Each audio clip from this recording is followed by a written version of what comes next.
नमस्कार, मैं तनु शर्मा। आप देख रहे हैं न्यूज लाइव। उत्तर प्रदेश में खुलेंगे 10 नए क्षेत्रीय उच्च शिक्षा कार्यालय, शासन ने दी मंजूरी। उत्तर प्रदेश सरकार ने उच्च शिक्षा के क्षेत्र में बड़ा कदम उठाते हुए 10 मंडलों में क्षेत्रीय उच्च शिक्षा अधिकारी के कार्यालय खोलने की स्वीकृति प्रदान कर दी है। इसके लिए 30 नए पद 28 फरवरी 2026 तक अस्थायी रूप से सृजित किए गए हैं। प्रमुख सचिव उच्च शिक्षा MP अग्रवाल के आदेश के अनुसार अलीगढ़, आजमगढ़, प्रयागराज, चित्रकूट, देवीपाटन, अयोध्या, बस्ती, विंध्याचल, मुरादाबाद और सहारनपुर मंडल में ये नए कार्यालय खोले जाएंगे। फिलहाल 8 मंडलों वाराणसी, गोरखपुर, कानपुर, लखनऊ, झांसी, बरेली, आगरा, मेरठ में क्षेत्रीय उच्च शिक्षा अधिकारी के कार्यालय हैं, जबकि अन्य 10 मंडलों के क्षेत्रीय उच्च शिक्षा अधिकारी के कार्यालय नहीं हैं। अब इन मंडलों में भी कार्यालय खोले जाएंगे। इसके लिए हर मंडल में 3 पद स्वीकृत किए गए हैं। इसमें 1 पद क्षेत्रीय उच्च शिक्षा अधिकारी, 1 पद सहायक लेखाधिकारी और 1 पद कनिष्ठ सहायक का है। इसके अलावा आउटसोर्सिंग से 50 पदों की मंजूरी दी गई है।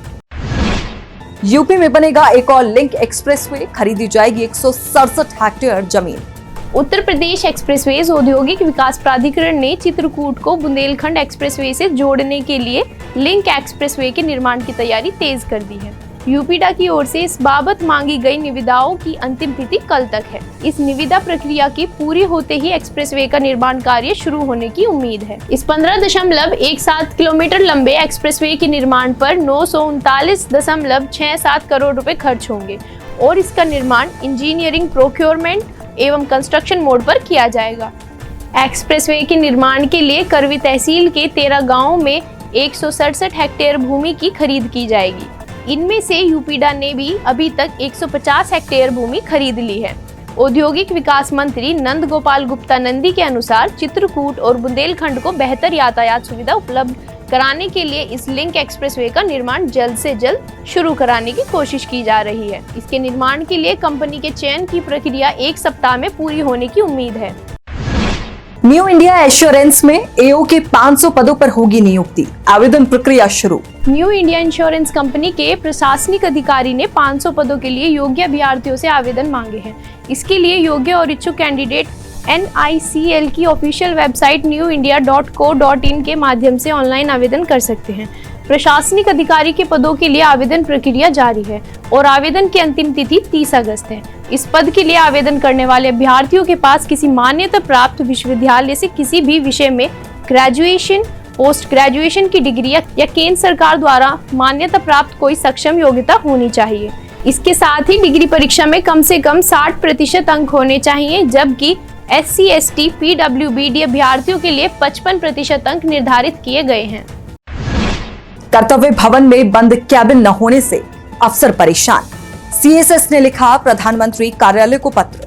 बदलती दुनिया में जहां अलग अलग कैबिन में काम करने की संस्कृति खत्म हो रही है, वहीं देश में सरकारी अधिकारी कर्तव्य भवन में कैबिन न होने से परेशान नजर आ रहे हैं। नई दिल्ली में बीते दिनों PM मोदी ने कर्तव्य भवन 3 का उद्घाटन किया था और गृह, विदेश मंत्रालय, ग्रामीण विकास, MSME, DOPT, पेट्रोलियम और प्राकृतिक गैस जैसे मंत्रालय शिफ्ट किए जा रहे हैं। लेकिन कहा जा रहा है कि इस भवन में ऑफिस की प्लानिंग करते समय परंपरा, प्रतिष्ठा, अनुशासन के सिद्धांतों को नजरअंदाज कर दिया गया है। इस बाबत administrative civil service central secretariat service यानी CSS ने फोरम के महासचिव यतेंद्र चंदल ने इस बाबत प्रधानमंत्री कार्यालय को लिखे पत्र में कहा है कि कर्तव्य भवन 3 में अधिकारियों को निर्धारित जगह से कम जगह दी जा रही है, जिससे उनकी गोपनीयता और दक्षता प्रभावित हो रही है। इसके साथ ही अंडर सेक्रेटरी अत्यधिक संवेदनशील और गोपनीय मामलों को संभालते हैं। उन्हें काम करने के लिए प्राइवेट कैबिन की जरूरत होती है, जबकि यहाँ इस तरह के कैबिन नहीं है। इसरो ने जारी की उत्तरकाशी की तबाही की तस्वीर, नदी का रास्ता बदला, निरीक्षण के लिए आएगी केंद्रीय टीम। इसरो की ओर से जारी सैटेलाइट तस्वीर में उत्तरकाशी के धराली में हुए भीषण तबाही की तस्वीर साफ नजर आती है। तस्वीर में नजर आ रहा है कि 20 हेक्टेयर क्षेत्र में मलबा फैला है और नदी का रास्ता पूरी तरह बदल गया है। इसके साथ ही कई इमारतें अभी भी जलमग्न हैं और कुछ पूरी तरह ध्वस्त हो गई हैं।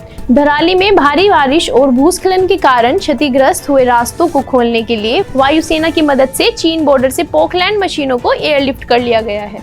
इस बीच आपदा प्रभावित क्षेत्रों में इसी हफ्ते केंद्र सरकार की अंतर मंत्रालय टीम दौरा करेगी। इस टीम में विभिन्न मंत्रालयों के विशेषज्ञ नुकसान का आकलन करने के साथ ही बचाव व राहत कार्यों की जानकारी लेंगे। इसके अलावा भागीरथी में बन रही झील से पानी की निकासी और निगरानी सेना और राज्य की संयुक्त टीम करेगी। अमेरिकी टैरिफ से निपटने के लिए प्रभावी रणनीति पर काम कर रहा भारत, ब्राजील का भी मिला साथ। अमेरिका की ओर से लगाए गए 50% टैरिफ से निपटने को लेकर भारत 3 देशों के साथ रणनीति पर काम कर रहा है। एक और प्रधानमंत्री नरेंद्र मोदी को फोन कर ब्राजील के राष्ट्रपति लुला ने चर्चा की है, तो दूसरी ओर NSA अजीत डोभाल ने रूस में राष्ट्रपति पुतिन से मुलाकात की है। इसके अलावा भारत और चीन एक दूसरे के नजदीक आ रहे हैं और पीएम मोदी इस महीने के अंत में चीन जा रहे हैं, जहां उनकी मुलाकात राष्ट्रपति शी जिनपिंग से हो सकती है। यही वजह है कि चीन ने 2 कदम आगे बढ़कर ट्रंप टैरिफ पर भारत का साथ दिया है। चीनी राजदूत के प्रवक्ता ने अमेरिका को बदमाश कह दिया और साफ किया कि भारत की संप्रभुता से कोई समझौता नहीं किया जा सकता है। भारत, रूस, चीन और ब्राजील ब्रिक्स के सदस्य हैं और अमेरिकी राष्ट्रपति ट्रंप को तोड़ना चाहते हैं। उन्हें डर है कि ब्रिक्स अमेरिकी डॉलर की बादशाहत को खत्म कर सकता है। सनी देओल की फिल्म बॉर्डर 2 की शूटिंग पूरी, 15 अगस्त को जारी होगा announcement teaser. Bollywood actor Sunny Deol की फिल्म बॉर्डर 2 का डायरेक्शन अनुराग सिंह ने किया है। इस फिल्म में सनी देओल मेजर कुलदीप सिंह के किरदार में वापसी कर रहे हैं। इसके अलावा फिल्म में वरुण धवन, दिलजीत दोसांझ और आहन शेट्टी भी नजर आएंगे। बताया जाता है कि फिल्म बॉर्डर 2 की शूटिंग पूरी हो गई है। इस बाबत फिल्म के लीड एक्टर्स ने सोशल मीडिया पर जानकारी शेयर की थी। वहीं अब कहा जा रहा है कि आगामी 15 अगस्त यानी स्वतंत्रता दिवस को लेकर मेकर्स ने नया प्लान तैयार किया है। फिल्म बॉर्डर 2 का अनाउंसमेंट टीजर 15 अगस्त को रिलीज होगा और इसे 14 अगस्त को रिलीज हो रही फिल्म वॉर 2 के साथ सभी मल्टीप्लेक्स में दिखाया जाएगा। फिल्म मेकर्स ने वॉर 2 के साथ बॉर्डर 2 के टीजर को दिखाने के लिए नेशनल मल्टीप्लेक्स सीरीज के साथ एक डील भी की है। आज के लिए बस इतना ही। कल फिर मिलेंगे देश दुनिया की नई जानकारियों के साथ। तब तक के लिए देखते रहिए और सब्सक्राइब कीजिए IIMT मीडिया।